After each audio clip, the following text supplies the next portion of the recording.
Hey guys, welcome back. Today's episode is titled Top Tips for Turkey Time and What to Do the Day After. Welcome to the Evolved Man, where we are at war with the mediocrity of modern man. The Evolved Man is for men like you who are willing to be strong, open, and aggressive learners. Men who are not afraid to disrupt and change. It's time we ditch the current conventional idea that we devolve with age, that the dad bod is our destiny, and that the glory days are behind us. Your best isn't behind you, and I'm here to provide you with practical tools, a few tips and tricks, and everyday wisdom to help you evolve into your highest form. Strong, lean, smart, educated, and emotionally intelligent. Now, let's go to war.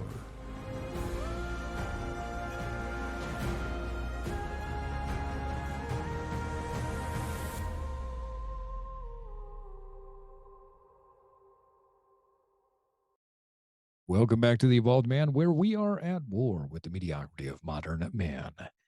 Guys, today's episode is Evolved Man 151. Top tips for Turkey Day and what to do the day after. Today's episode will be a little bit shorter episode because I know you're busy and I want to equip you with some tips and techniques that will help you this holiday season. This episode, episode 151, is brought to you by Evolve. If you're ready to take your health and fitness to the next level, hop on to www.evolvecast.com and schedule a strategy call to discuss if your goals align with our program. Now, we are limiting the number of executive clients that we're taking on as we go into the end of the year, so space is very limited. If you're ready to stop the cycle of weight loss and more weight gain, and you feel like you are ready to evolve, let's get some time to chat today. The holidays are upon us in America, and for our friends in other parts of the world, the American holiday of Thanksgiving is this upcoming Thursday. This is a time where we cook for hours on end and devour a massive meal and eat a week's worth of calories in about an hour. My goal today is not to tell you to eat the broccoli and to limit yourself. I believe that living an evolved life means that you know how to enjoy the foods you like, savor the season, and create lasting memories with family and friends while giving thanks. So, with that as the baseline, let's dive into my top 5 tips to enjoy turkey time. And if you stick around to the end, the bonus tip is what do you do the day after? Tip number 1, set clear expectations.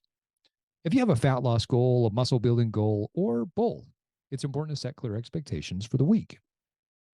If you plan to eat all of the foods that you enjoy and not worry about it, make sure that you set expectations that from Monday to Monday that you quote should see some weight loss. There's nothing inherently wrong or morally off about indulging in foods and family and friends this coming weekend. Some of our best memories are made over a meal. Instead of the weight loss goal, you may want to shift your expectation to just savor the food, savor the moment, and know that taking a pause from your nutrition plan for a day is not going to make a major impact on your long-term progress. Tip 2, decide on a strategy. When setting clear expectations, decide on a strategy that will be right for you. Here are 3 strategies that that may spark you. Now, before we talk strategy, please understand that your body, especially when you are strength training and moving regularly, will not be negatively affected if you eat a little bit more on a holiday. Your body, if you're strength training on a regular basis, will have metabolic flexibility and you should be just fine. Now, understand, I said a little bit more. I'm not talking about eating the entire turkey, the whole pumpkin pie, and a half a pound of mashed potatoes. Strategy number 1, the weight loss strategy. Let's say you're driven and motivated to continue your weight loss and you don't want the week to hinder your progress. This is where the weekly caloric budget comes into play. If you're on a plan to drop body fat and you've determined that your daily caloric intake needs to be around 2,100 calories per day to be in the deficit, that means your weekly total is 14,700. The most important thing is that you hit the weekly number. So let's say you want to go hog wild on Thanksgiving and eat about 5,000 calories, which, considering the butter and the potatoes and the sugar and the pies, would not necessarily be a stretch to get to that level. If you eat the 5,000 calories, you now have 9,700 calories to split between the rest of the week. If you're like most people, you go into the weekend and you've got another day that you may want to be at 2,100 daily calorie budget because you want to enjoy the leftovers. So that leaves you with 7,600 calories for the week. Now, if that week leading up into it, we divide it by 5, the remaining days going into the weekend or the Thursday Thanksgiving, that gives you 1,520 calories per day. That's a pretty easy number to hit if you employ something like intermittent fasting as a tactic and a technique. By shortening your eating window, it's going to allow you to eat a lower caloric intake for 5 days leading up to the 2 days where you're going to be punching in and downing about 7,200 calories. Now, do the math ahead of time, and it can help you to maintain your overall weight loss goals and keep you on track if this is the strategy that you want to stick with so that you don't get off with your weight loss goal. Strategy 2 is a maintain and build. Now, this one's a little bit tricky. I will tell you that the science shows that you don't need to be in a significant caloric surplus to build muscle. In fact, recent studies have come out to show that 5% increase above baseline works better than 10%, 15% or more if you're wanting to maximize lean mass and minimize fat gain. So as you go into the holiday season and you're turning the holiday week into a maintenance or a build week, that would mean that you'd look at that 14,700 deficit and say, that's my deficit. So that won't be the option. Instead, you may want to eat at maintenance. So if you're working to lose a pound a week, you've decreased your calories by 3,500. So your 14,700 would mean that your maintenance calories would be about 18,200. Now, eating at maintenance will not cause you to gain weight, or if it does, it will not cause you to gain that weight and keep it there for more than maybe a couple of days. A 5% increase above maintenance would be 19,110 calories. Now, this can be something that's both doable and should help to minimize any weight gain, specifically fat gain, during the holiday weekend. In fact, the concept, when done right for a few days, is what we call a refeed and can actually be a helpful tool, tactic to employ every few weeks when you're dieting down to lose body fat. Now, again, with the first strategy, as is with the first strategy, I'd recommend planning out a budget for the day. And even though you may not be weighing and measuring everything you want on the day, everything you're eating on the day of the holiday, tracking those things ahead of time in a tracking app can give you an idea of how to eat what you want to eat and at least get you into the ballpark of how many calories you're planning on eating in that particular day. Balance out the caloric intake through the rest of the week and increase your training volume. Think volume in terms of number of sets and number of reps. And so if you typically are doing 3 sets of 10, go 4 sets of 12 this week, and it will help to utilize all of those extra calories that you're putting in. Strategy 3 is really nothing to do with tracking calories or macronutrients and has everything to do with staying in tune with how you feel. Holidays, when done with intention, can be a great time to slow down and savor the flavor. Savor the moments and indulge in a new vocabulary. If we in America are anything, we are supersized. In fact, only 3% or less of Americans are metabolically healthy, which is a strong indicator that our diets are too big too often. Ask yourself, when is the last time you sat down and savored every bite? When did you observe the different flavors, enjoy the spices, and relish in the taste and texture of a great meal? A great meal is like great sex. A typical stuffing of a Thanksgiving meal is like porn and masturbation. Both technically end in the same way, but only one is truly satisfying. For this particular strategy, slow down and savor your food. Find descriptive ways to savor what you're eating, to describe it in ways that you have not before, and find even more descriptive ways to compliment the chef.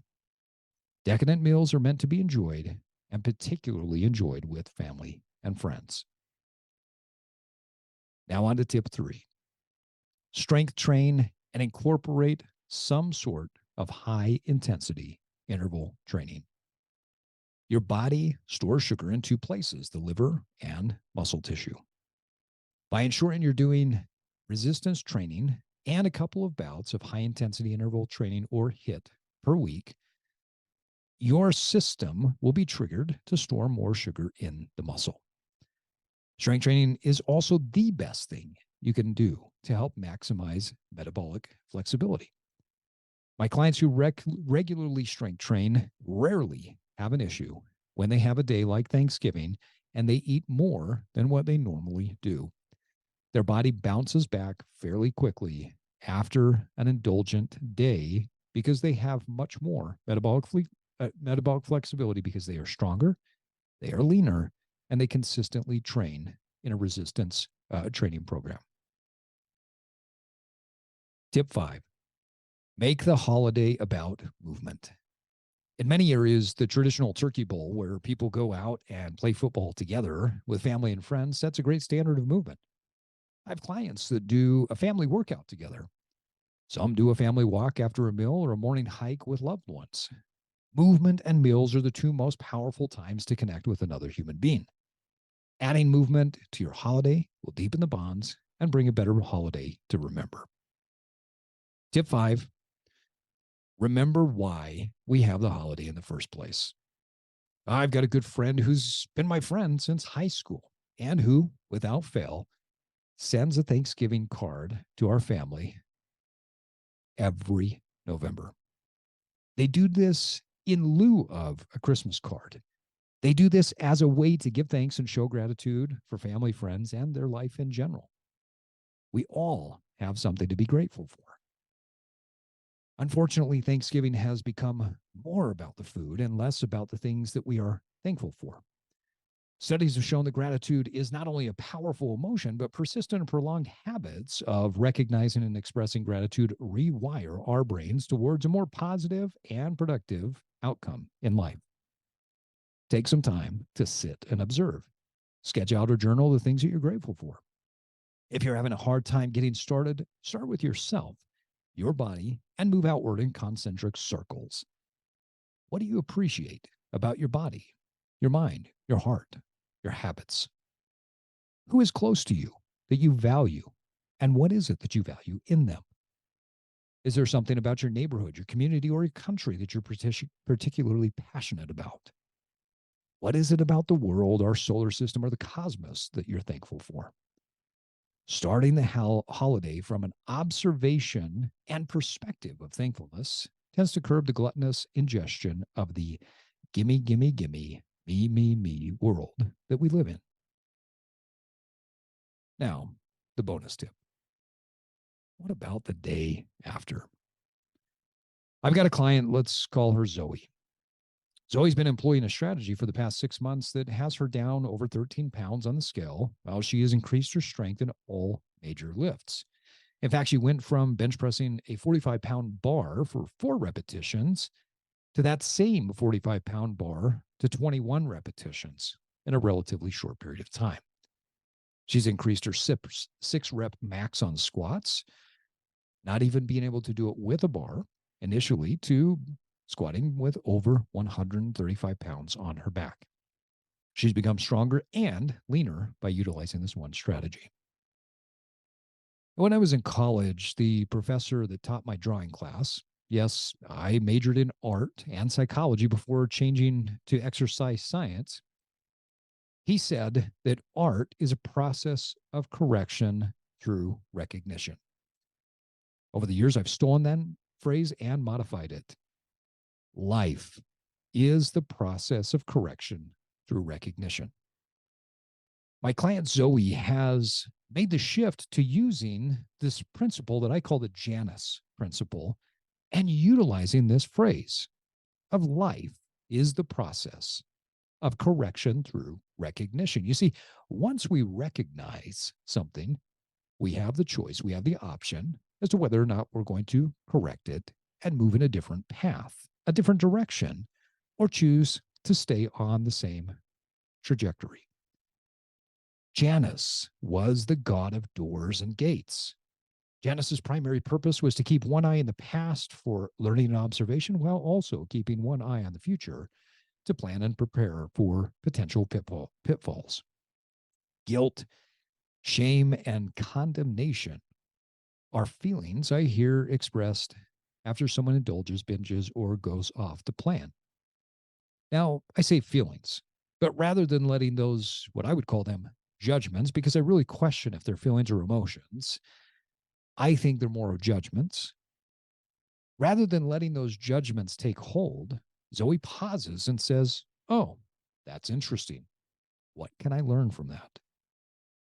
Observing what you did can give you insight into why you did it and can be instructional for the future. Let me give you an example from my own life. If you know me, you know that I love my wife's world famous oatmeal chocolate chip cookies. What I've learned by applying the Janus principle is that indulgence in sugar is a conditioned response I have from my childhood.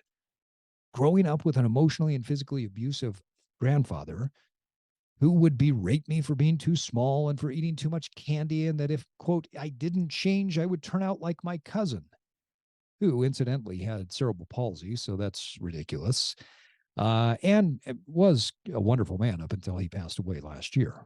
I have great love and respect for my cousin, but I was told that if I kept eating, that I would become like him.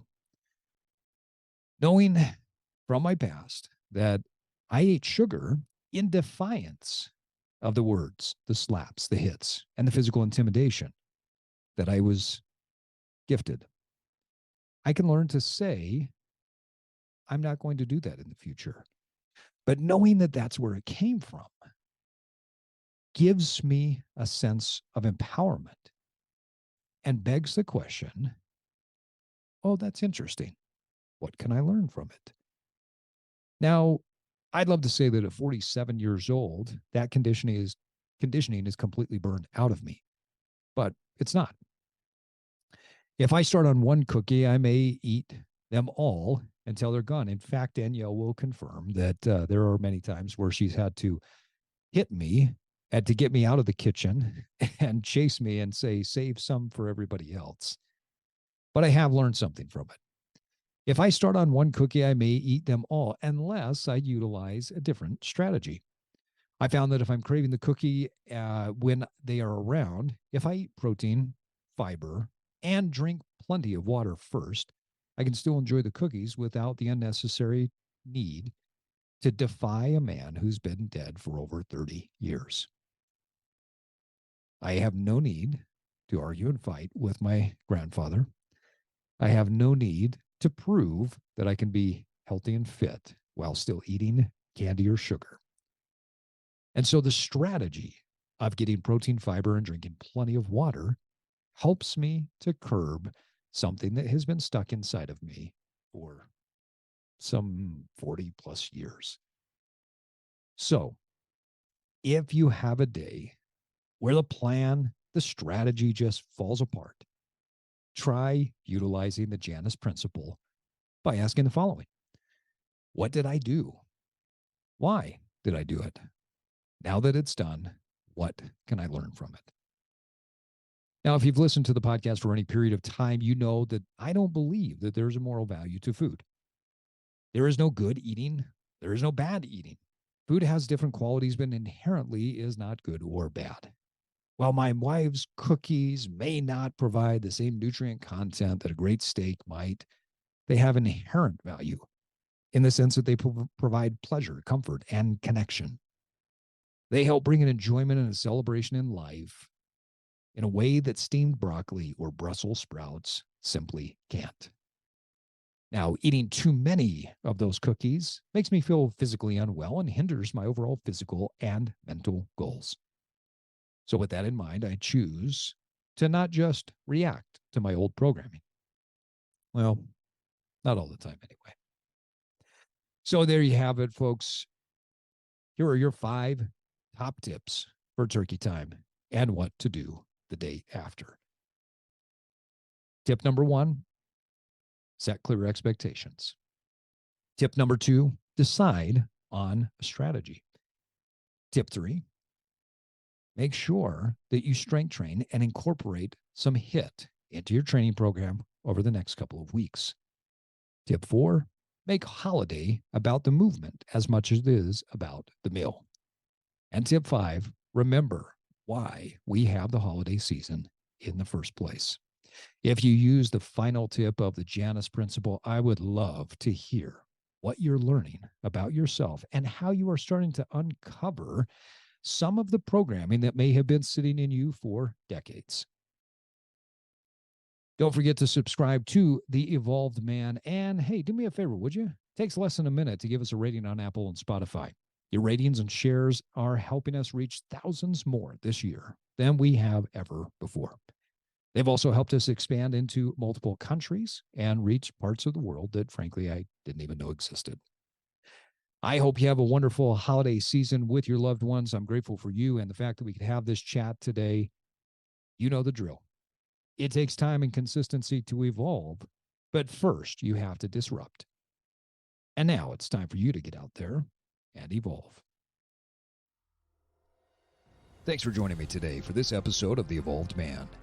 If you're learning from and gaining value from this podcast, please subscribe to the Evolved Man newsletter, where I can support you even more in your personal evolution. I want to help you reverse engineer your success. The Evolved Man newsletter is like getting a free coaching session to keep you moving forward on your path of personal success. Go to theevolvedmanpodcast.com to sign up today. If you found value in this episode, you can give us up to a 5-star rating on Apple and Spotify and share it with your network. That's the best way to support the podcast so we can continue to get great guests and provide you with the best wisdom for your daily life. Until next time, keep evolving.